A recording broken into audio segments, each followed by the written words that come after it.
മസാല പൂരി ഉണ്ടാക്കാൻ പോവാണ്. അത് നമുക്ക് കിഴങ്ങ് പുഴുങ്ങി ഗ്രേറ്റ് ചെയ്യുക. പച്ചയ്ക്ക് ഗ്രേറ്റ് ചെയ്യുന്നവർ കാണുമായിരിക്കും. ഞാൻ പുഴുങ്ങിയിട്ടാണ് ഗ്രേറ്റ് ചെയ്യുന്നത്.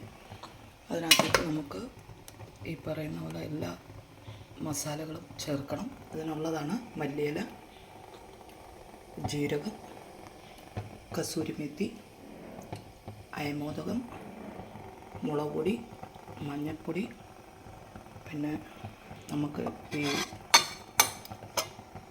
ക്രഷ്ഡ് ചില്ലിയും ചേർക്കണം. ഇത്രയും ചേർക്കാം. അപ്പോൾ ആദ്യം നമുക്കിതെല്ലാം കൂടെ മിക്സ് ചെയ്യാം. നമ്മുടെ ഡോവിനകത്തോട്ട് എല്ലാം കൂടെ മിക്സ് ചെയ്യാം.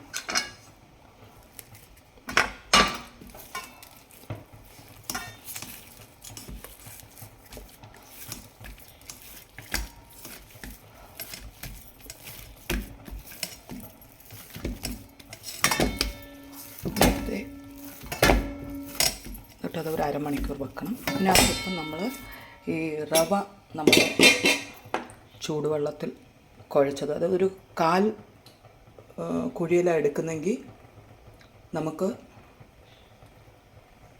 പിന്നെ 1 കപ്പ് ഗോതമ്പ് പൊടി എടുക്കണം. അങ്ങനെയാണ് അതിൻ്റെ കൺസിസ്റ്റൻസി. അപ്പോൾ ഇത് നമ്മൾ കുഴച്ച് കഴിഞ്ഞു. ഇനി നമുക്ക് ഇത് പരത്തി എടുക്കാം. ആ പരത്തി നമുക്ക് ഇതിനെ എടുത്ത് നമുക്ക്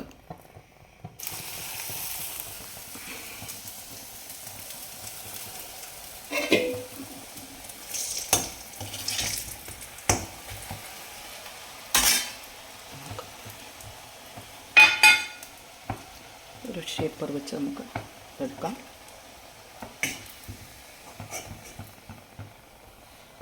നമുക്ക്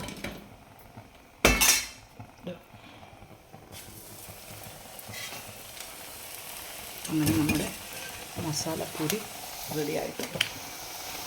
അതിൻ്റെ കൂടെ നമ്മൾ ചട്നി, തൈര് വെച്ചുള്ള ചട്നിയാണ് നമ്മുടെ മസാലപ്പൂരി റെഡിയായി. ബ്രേക്ക്ഫാസ്റ്റിൽ നിന്ന്